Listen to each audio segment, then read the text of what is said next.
Hey you guys, today we're going to talk about linear function transformations. So I got some notes first, and you should be writing this stuff down in a notebook. Strong suggestion.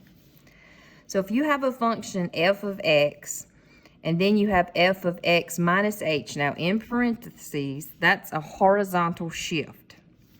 If h is positive, then it moves to the right. Now, it's going to look like the opposite. So if I had f of x minus 2, that would actually be f of x moved 2 spaces or 2 units to the right, even though it's minus, because the minus is already there. And then if h is negative, then it moves to the left. But what that would look like was if you had f of x minus, because the minus is here, and then negative 2, that would make it look like f plus 2, f of x plus 2. So if it's a plus inside the parentheses, it moves to the left, and if it's a minus, it moves to the right. That's just for the horizontal shift. For a vertical shift, it makes more sense. It's, the logical thing. If k is positive, then it moves up. So if I had f of x plus 3, that would be translated 3 units up. The y-intercept would be moved 3 units up. And if it's f of x minus 3, then it's moved 3 units down. All right, and then reflections. And you remember those from middle school, a reflection's a flip, right? So if you put a negative in front of f of x, it reflects it across the x-axis. Now this is your x-axis, so it would flip it across the x-axis. But if it's f of negative x, it reflects it across the y-axis. So it would reflect, my hand doesn't work like that, right? You would reflect it across the y-axis.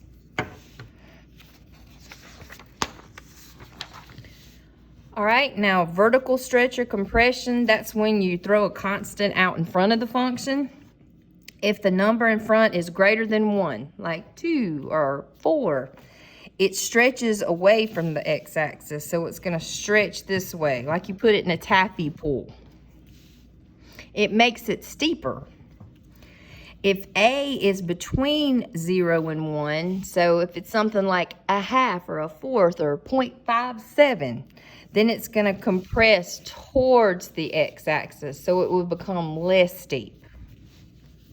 Horizontal stretch and compressions happen inside the parentheses. So if you have 1 over b times x, if b is greater than 1, it stretches away from the y-axis. So that is this way, it stretches this way. And if b is between 0 and 1, now remember, this is on the bottom of a fraction. So if it's a fraction, then 1 divided by a fraction would be the reciprocal of that fraction. And it would compress towards the y-axis. So it would become steeper. So let's look at some examples.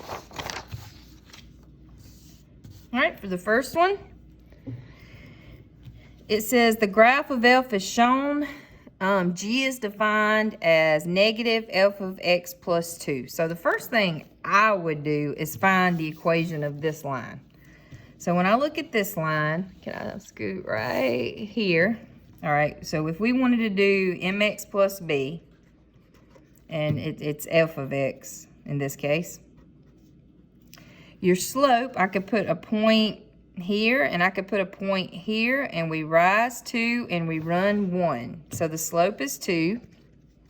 And then the y-intercept is where it crosses the y-axis, and that's negative 6. So f of x equals negative 2x minus 6. So now I'm going to do all these fabulous things to this graph.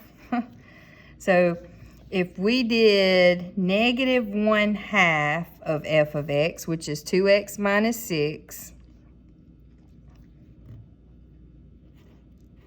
and then they want me to do x plus 2, so where I have an x, I'm going to put x plus 2. Don't forget your minus 6. Okay, so I'll put the negative 1/2 out front, and then for x, I plugged in x plus 2. And I'm going to do math. So we'll distribute So that's negative 1/2 out front. And I'm going to do some work inside here because, like, please excuse my dear Aunt Sally. You're going to do this stuff in parentheses first. 2 times x is 2x. 2 times 2 is 4.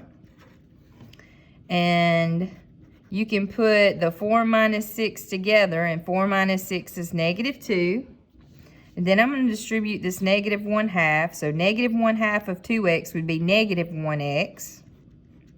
And negative 1/2 of negative 2 would be positive 1. Because a negative times a negative is a positive. So that's what g of x is going to be.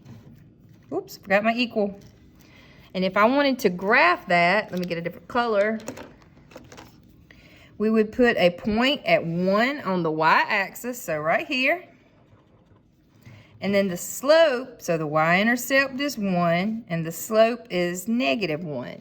So we're going to go down 1 and run 1. And just however many you need to draw a line. I'm going to say that's good enough. And that's it. Okay? Let's look at another one.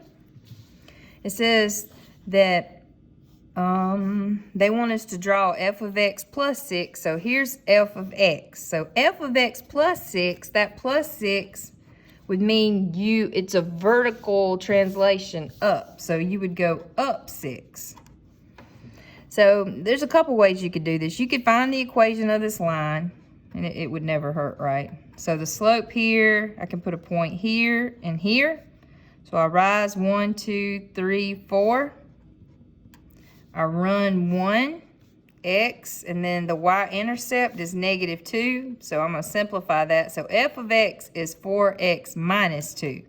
Well, if we do plus 6, when I add 6 to that y-intercept, I get f of x equals 4x plus 4. So if I wanted to graph that, I would go up to positive 4 and put a point. And then I would rise 4, 1, 2, 3, 4, and run 1. I'm going to go the other way, so I'm going to go down 4, 1, 2, 3, 4, and 1 to the left. Whew, got a little crooked there. The other way you could do that is you could just pick some points on this graph and then move it up 6 and put a point. So see, 1, 2, 3, 4, 5, 6 point. 1, 2, 3, 4, 5, 6 point. And then draw your line that way. Because each point is moved up 6. I didn't think it hurt to review the slope intercept stuff. All right, let's look at this one. It says each statement describes a transformation which describes the graph of y equals x plus 7. So if you graphed y equals x, that has a slope of 1. So your m right here, even though we don't see it's a 1. Now the y-intercept would just be 0. So we would start at 0 and then go up 1 over 1, up 1 over 1. Alright, try to draw my line here. Oh my goodness. Alright, and then if we did plus 7, or y equals x plus 7, the slope is still 1, but the y-intercept is 7. Again, the plus 7 translates it up 7. So I go up to 7, 1, 2, 3, 4, 5, 6, 7, put a point. The slope is 1, so I'll go up 1 over 1, up 1 over 1, up 1 over 1. I believe that's good. You can see we just took this line and boop, boop, boop, boop, boop, went up 7. So that would be a translation 7 units up. I'm looking. There we go. Pachow. All right. Let's look at some more. For this one, it says we have taken y equals x and we changed it to y equals x minus 8. We just talked about this. If you do minus 8, that's going to move it 8 units down. I mean, and if you've got f of x is x, it would also move it 8 units to the right. Because if f of x is x, then f of x minus 8 would be x minus 8. So it moves it 8 units down and 8 units to the right. But let's see what options we have here. So here we go, 8 units down. All right, so it says, which transformation will produce the same graph of g of x? And it says g of x is f of x plus 3. So if f of x is 3x, then f of x plus 3, which is g of x, would be your 3x for your f of x, and then you would add 3. So 3x plus 3. So all we've got to do is see which one of these results in that. So for your first choice, you've got f of x plus 1. Well, that would be your 3x plus 1. And that's not what we want, so let's try the next one. You've got 2 times f of x. So that would be 2 times your f of x, which is 3x, and that's 6x, which is not what we want, right? So, all right, let's look at C. You got f of x plus 1. So that would be your 3x is your f of x, but for x, you're going to plug in x plus 1. And then we'll distribute, and we get 3x plus 3. And look, ding, ding, ding, ding, ding. That's what we were looking for. So, winner, winner, chicken dinner. All right, let's look at another one. It says, which statement is true about the effects of transformations on the graph of function f to obtain the graph of function g when it says g of x is equal to f of x minus 3 plus 4. Woohoo! So this is just using that very first part of your notes on this lesson. When you have the minus 3 in parentheses, that is a horizontal shift, and it's to the right. So that's 3 units right. Right. And then the plus 4 on the outside was the vertical shift, right? The transformation. So this would be up 4. It's just using those formulas from the very beginning. So 3 units right and up 4. 3 units right. 3 units right, up 4. Boom shakalaka. That's why it's so important to write those notes down. All right, let's look at this one. It says, in the function above, the slope is multiplied by -4, and the y-intercept is decreased by 1. So let's find the equation of this. So again, if I think about y equals mx plus b, I could put a point here and here for the slope. So m equals, we rise 1 and we run 2. So we rise 1, we run 2, so the slope is 1/2. Now b is the y-intercept.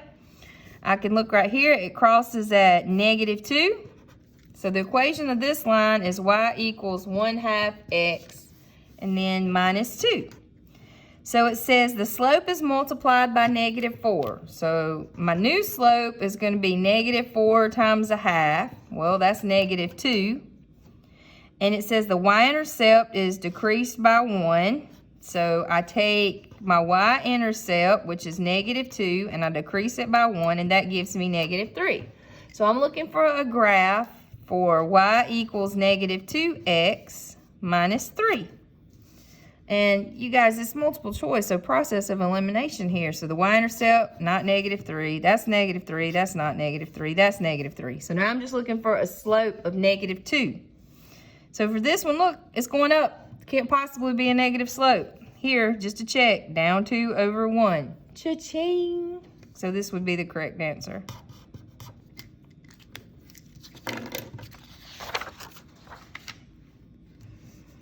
All right, it says each statement describes a transformation of y equals x. Which statement correctly describes the graph of y equals x plus 9.5? So this is kind of like the one we just did earlier. If y equals x, so f of x equals x, and they're changing it to, they're adding the 9.5. So it could be, this plus 9.5 could be up 9.5, but it does two things, right? Because if I did f of x plus 9.5, that would also give me x plus 9.5. And in that case, this would be a horizontal transformation, so a shift 9.5 units to the left. So either one of these could be the correct answer. So let's see what we got. Nope. Nope. Yes, 9.5 units left. Just remember, when it's a horizontal transformation or shift, that it's the opposite. The positive is to the left, negative is to the right. 2 more. It says, suppose the following function is graphed on the same grid as this one, which statement is true? So let's just graph them real quick like. So first we want to graph f of x is equal to 8/5 x plus 4. So 4 is my y-intercept. I'm going to go up to 1, 2, 3, 4, put a point. My slope is up 8 and run 5. So 1, 2, 3, 4, 5, 6, 7, 8. 1, 2, 3, 4, 5.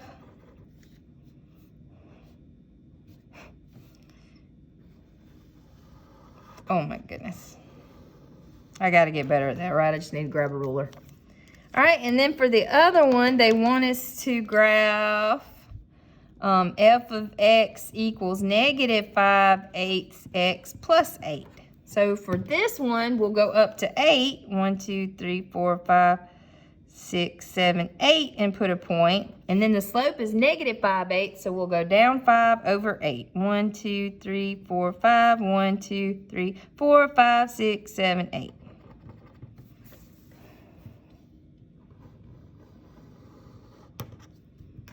All right, and it wants to know the relationship between those lines. Well, those lines make 90-degree angles, and I'm not sure if you remember from before, but that means they are perpendicular. And an easy way to check to see if two lines are perpendicular is if you take the slopes and you multiply them. So that would be negative 40 over 40, and you get negative 1. So if the product of the slopes is negative 1, then the lines are perpendicular. So here we go, they're perpendicular. Okay. One more. It says if the graph of function g is 6 units below the graph of function f, what could be function g? So f of x is negative 2x plus 7. So 6 units below means I need to translate it 6 units down. So I'm going to take this function f of x and I'm going to subtract 6 to move it 6 units down. So f of x is negative 2x plus 7, and I subtract 6. So that'll be negative 2x. 7 minus 6 is positive 1. So that'd be negative 2x plus 1, which is right there. All right, you guys have a great rest of the day.